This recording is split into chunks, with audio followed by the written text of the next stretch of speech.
Hey guys, what is going on? This is Wrestlelamia, back with another episode. Can you believe it's time for All Elite Wrestling's third pay-per-view? Full Gear marks the promotion's first pay-per-view after the launch of its TV show Dynamite. So, did AEW deliver a must-see show or something else? Join us now as Wrestlelamia looks at AEW Full Gear, the good, the bad, and the ugly. The buy-in. Full Gear's pre-show begins with several hype videos for tonight's big matches. Taz, Golden Boy, and Excalibur are on hand for commentary before the main show. Dr. Britt Baker vs. Bea Priestley.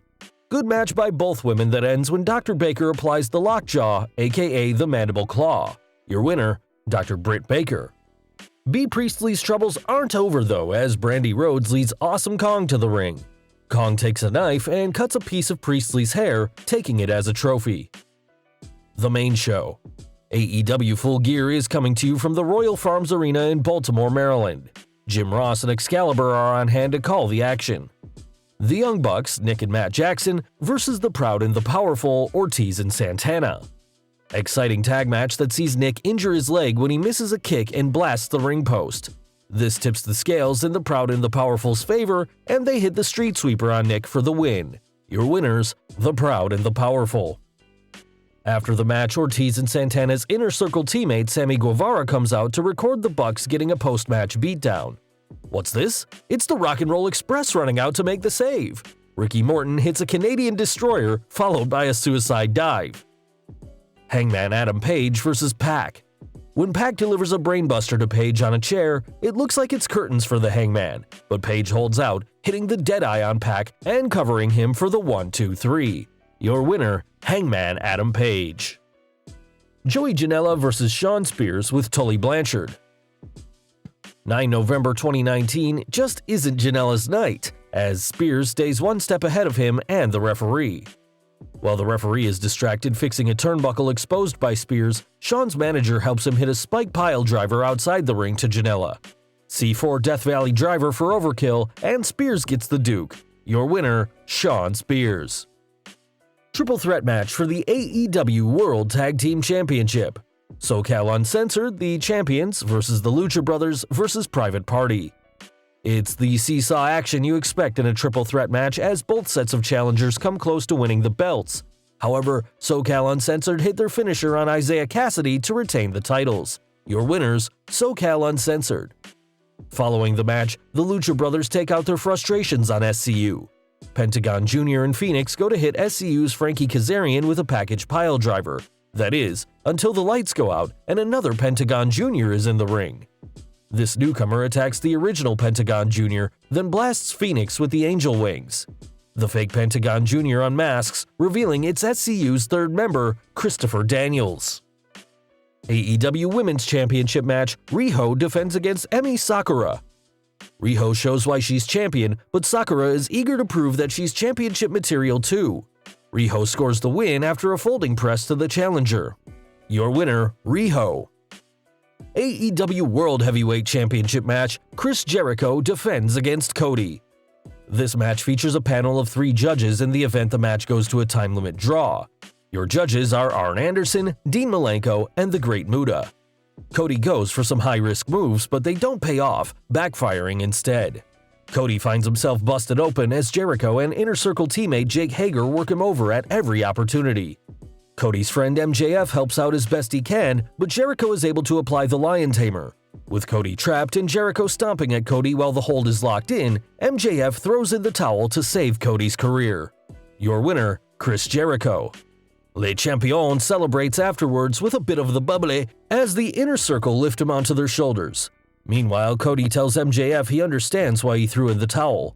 For whatever reason, MJF responds by kicking Cody in the family jewels, unleashing a nuclear level of heat from the fans.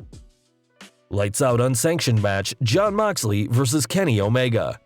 This one had everything but the kitchen sink and glass lighting tubes.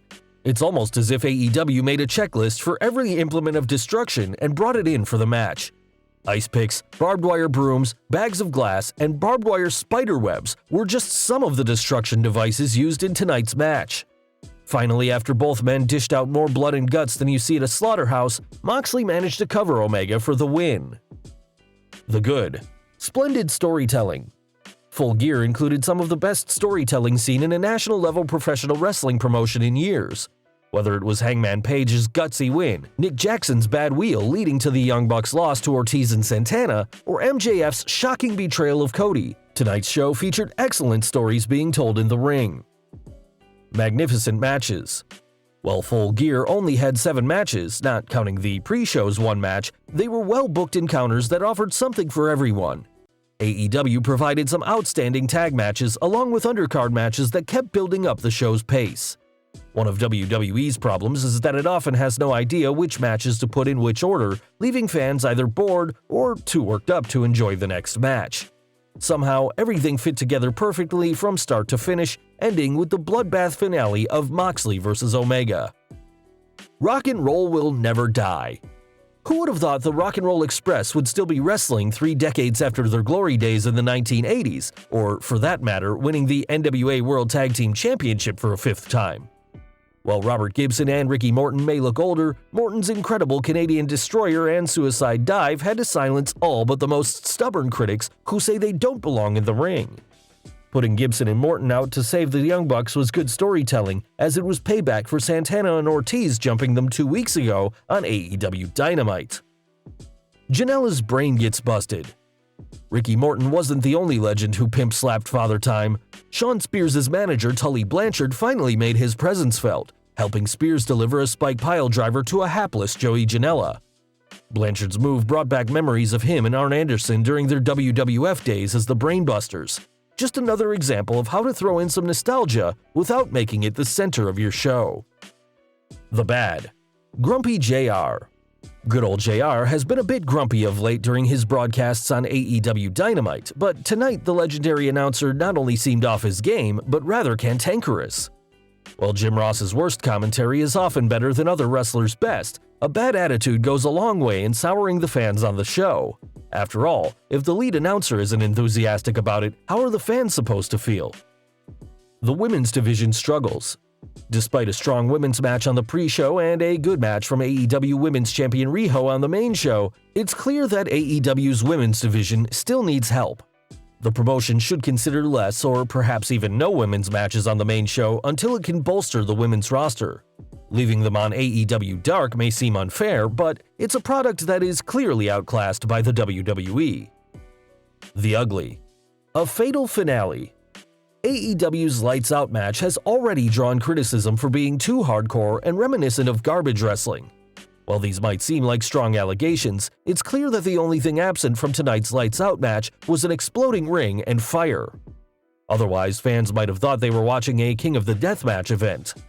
On one hand, AEW deserves credit for bringing a variety of styles to their pay-per-views. However, the promotion has to weigh the negative feedback from fans who don't enjoy this style of wrestling.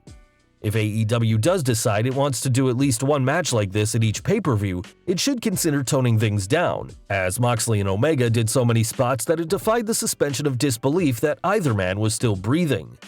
Even more important, AEW needs to consider the safety of their workers. Sure, guys like Kenny Omega and Jon Moxley appear to enjoy these types of matches, but after coming off a staph infection, does Moxley really want to bust himself open like he did tonight? For some fans, this match ruined what was a fantastic show.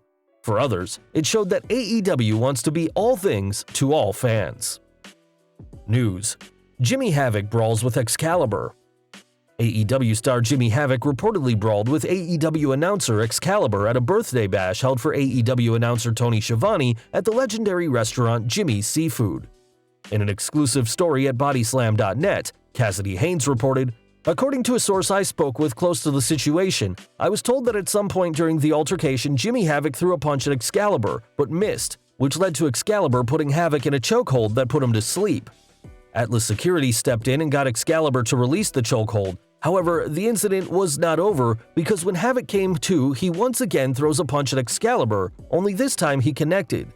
This resulted in a skirmish/brawl/pull-apart between the two until Atlas Security could break it up and escort Jimmy Havoc outside. Once outside, a member of Atlas Security was attempting to calm an intoxicated Jimmy Havoc down, but this was interrupted when Excalibur came outside to try and talk things out. Jimmy was still upset and was not wanting to talk, and was said to have thrown his cell phone in the direction of Excalibur, missing him but not the wall as his phone broke into pieces.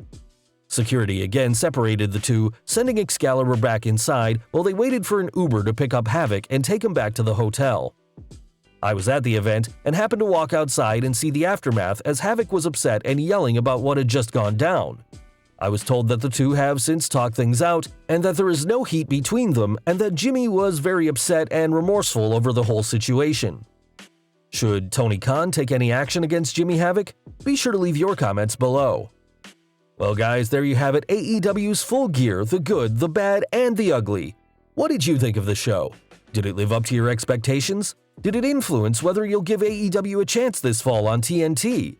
Be sure to leave your comments and don't forget to subscribe to our channel, follow us on Instagram and Twitter, and I'll see you next time for some more wrestling content.